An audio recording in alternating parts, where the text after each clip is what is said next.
Keith, well, 7 people, including 4 teens, have been charged in the weekend violence from the 4th of July. The most serious charges are against a 14-year-old for auto theft, gun possession, and firing fireworks at police and other people. Prosecutors say none of the 7 are charged in connection to the mass shooting that left 2 people dead. Now, today's charges are on top of 4 other teens that already were charged from the July 4th weekend. And city leaders have proposed changes to the curfew ordinance to keep kids out of downtown in the overnight hours. But that has come with many questions. We have team coverage for you tonight. Let's first start with iTeammates Cody Fisher with an organization stepping up with answers to the curfew question. This project stems directly from the mass shooting downtown 4th of July weekend. To prevent this from happening again, IMPD will be driving around downtown and announcing over their loudspeakers 30 minutes before, 15 minutes, and at the time the curfew goes into effect that kids need to go home. If they don't, officers will identify them, detain them, and take them to a location as they work to contact their parents to come pick them up. This is not an arrest nor is it criminal in nature. It is a status offense. It will not appear on a permanent record. New Boy Mentoring Program is involved in this partnership with IMPD and explained how kids are able to be downtown unsupervised. Some parents say, I didn't know that my child was downtown. Some parents are saying, I sent my child to a friend's house, and then when they go to that friend's house, that child and that friend sneaks out. And I think that's where we're able to come in as community partners to try to deal with the deeper cause of this surface situation. When the kids violate curfew, New Boy Mentoring Program, Let Them Talk, and Voices Indianapolis will be there to talk to them about mentorship, mental health support, education, and job readiness programs. There's no correction without connection.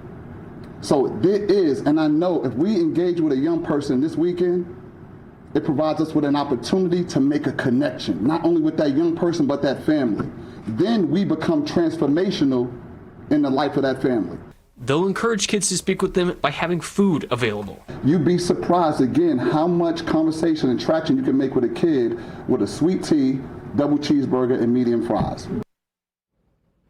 All right, that was News 8's Cody Fisher reporting there. Thank you, Cody. We turn now to News 8's Kat Sandoval, who is at the City County building where they will be discussing extending the curfew. Kat, it's a big issue a lot of people are talking about.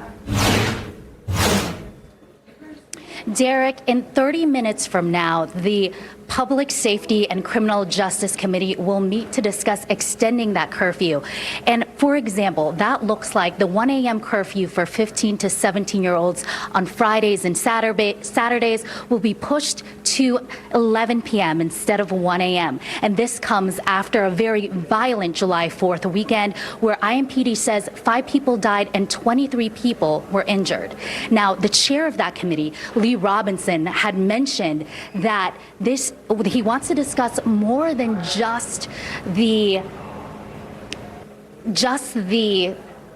curfew, but also other things as well. But when that happens, we'll most certainly let you know. Now, the most important thing that you should know about is this meeting is open to the public, and they'll discuss the proposal, whether or not they're going to approve it, decline it, or make any necessary changes. And that proposal will go to a full county meeting on August 11th. Reporting in Indianapolis, I'm Kat Sandoval, Wish TV, wishtv.com. All right, Kat, thank you. Well, we turn now to iTeammates Tim Spears and Governor Mike Braun's suggestion downtown violence could lead to the state intervention. Tim.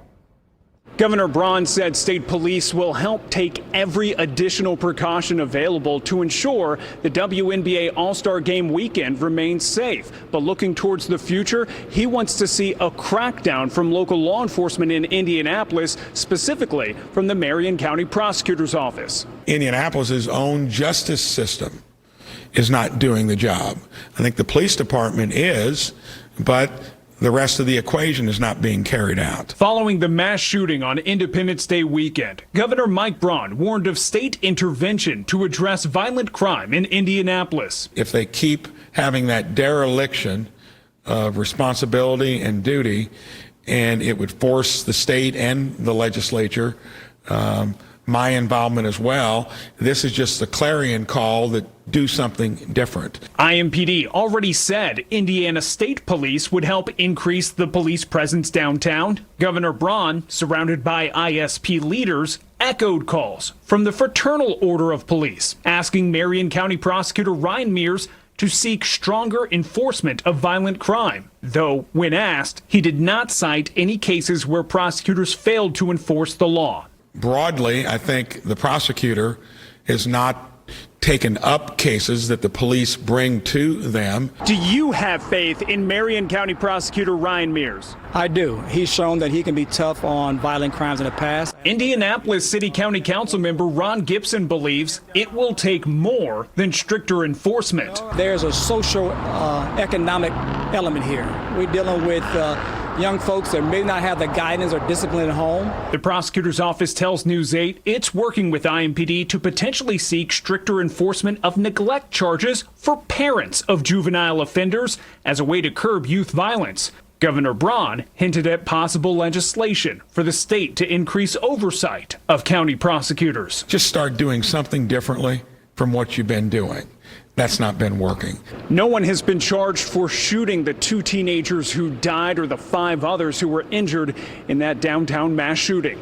Reporting from the State House, Tim Spears for Wish TV and WishTV.com.